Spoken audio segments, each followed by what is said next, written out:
Terima kasih Tuan Pengerusi. Saya ingin merujuk kepada P63 petiran 00102 rendah akademik dan 00201 menengah akademik di mana ia adalah peruntukan untuk projek pembangunan semula bangunan daif dan pembinaan sekolah baru dengan jumlah perbelanjaan yang lebih daripada 900 juta ringgit. Tuan Pengerusi, dari pelbagai lawatan sekolah yang saya buat di Parlimen Puchong, terdapat banyak sekolah yang telah daif, kemudahan tidak mencukupi, tiada padang, dewan, makma dan lain-lain, dan juga ada kelas yang tidak mencukupi kerana ada jumlah belajar yang meningkat. Kebanyakan mereka telah membuat permohonan untuk memperbaiki situasi, tetapi permohonan sentiasa ditolak oleh KPM dengan alasan satu sahaja, tiada peruntukan. Ramai ahli parlimen telah dan akan menggesa kerajaan untuk menambah peruntukan untuk penyelenggaraan dan pembinaan bangunan sekolah. Walau bagaimanapun Puchong hari ini juga nak bangkitkan bahawa bukan hanya kita perlu tengok sama ada kita nak tambah peruntukan, tetapi juga kerajaan harus meningkatkan keberkesanan pembelanjaan. Dari maklumat yang diberi oleh KPM 2 minggu yang lalu, kos pembinaan untuk beberapa sekolah baru adalah seperti berikut. Sekolah Kebangsaan Setia Alam 2, 30 bilik darjah, 54 juta ringgit. Sekolah Kebangsaan Paya Dusun Terengganu, 24 bilik darjah, 55 juta ringgit. Sekolah Menengah Kebangsaan Dudung, 1000 Sarawak, 42 bilik darjah, 110 juta ringgit. Jika kita kira dari segi purata, kos pembinaan satu bilik darjah adalah di antara 1.8 juta ringgit hingga 2.6 juta ringgit. Untuk meletakkan perspektif, kos pembinaan satu kelas bilik darjah adalah sama dengan harga satu kondo mewah di bandar, ataupun semidi di bandar, ataupun satu banglo besar di luar bandar. Keberkesanan perbelanjaan ini adalah sangat rendah. Adakah modus operandi yang sama juga digunakan untuk penyelenggaraan sekolah? Tuan Pengerusi, sebelum saya pergi lebih jauh lagi, saya nak katakan di sini bahawa perkara ini telah pun lama. Isu ini telah pun lama. Kedua-dua belah jadi kerajaan, tak ada orang yang memperbaiki isu ini. Habib boleh mencela? Ya. Setuju ke tidak? Itu kos harga selalu dari JKR selalu tinggi selain daripada kos-kos di pasaran.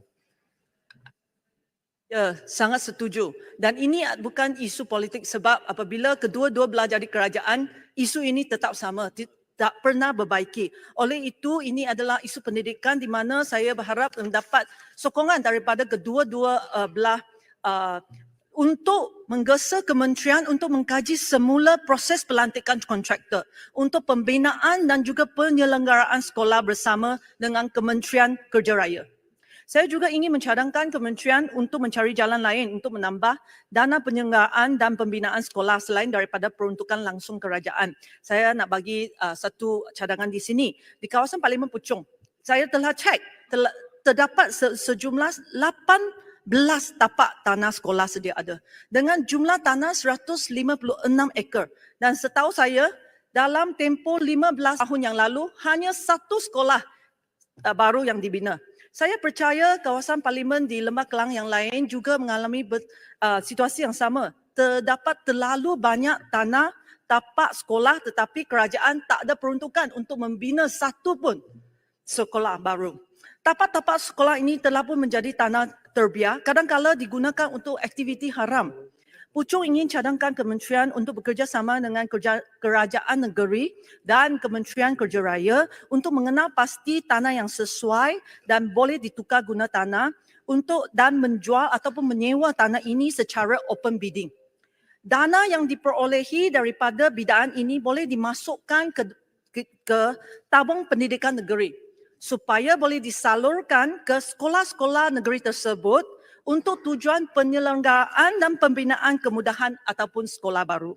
Dengan ini, lebih banyak sekolah boleh mendapat peruntukan dan kepada mereka yang mendapat peruntukan, mereka boleh mendapat peruntukan yang lebih tinggi untuk meningkatkan kemudahan di sekolah masing-masing. Di samping itu, pendidikan boleh decentralization ke peringkat negeri di mana saya percaya boleh memperbaiki kualiti pendidikan.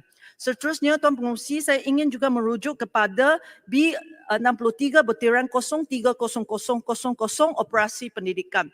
Puchong sangat bimbang dengan kualiti pendidikan asas di Malaysia. Kalau kita tengok prestasi kita di Program for International Student Assessment PISA, yang menilai prestasi pelajar berumur 15 tahun dalam membaca, matematik dan sains, Malaysia berada di kedudukan 55 daripada 79 negara yang dinilai.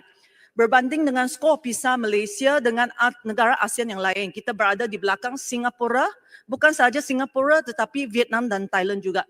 Di samping itu, mengikut Jabatan Perangkaan Malaysia, kadar peralihan enrolment di sekolah kerajaan dan bantuan sekolah kerajaan dari sekolah rendah ke sekolah menengah ialah 90% pada tahun 2021. Ia bermaksud bahawa daripada setiap 10 pelajar, satu akan tercicir dan tidak melanjut pelajaran ke sekolah menengah. Pucuk ingin tahu apakah langkah-langkah yang diambil oleh kementerian untuk memperbaiki situasi-situasi ini.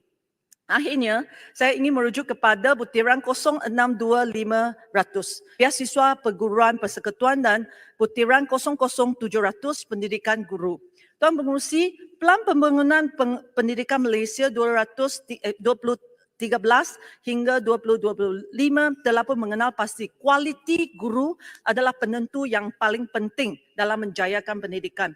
Oleh itu, Pucuk mencadangkan kementerian untuk merombak semula struktur gaji, pelan pembangunan kerjaya dan laluan kenaikan pangkat guru. Guru dan guru besar yang cemerlang sepatutnya mendapat gaji dan juga peluang kenaikan pangkat yang lebih baik. Secara keseluruhannya, sistem yang berasaskan merit boleh menghasilkan lebih ramai guru berprestasi tinggi dan dengan itu pencapaian pelajar yang lebih tinggi. Itu sahaja yang saya nak bangkitkan, Tuan Pengerusi. Terima kasih Yang Berhormat Puchong. Saya ambil masa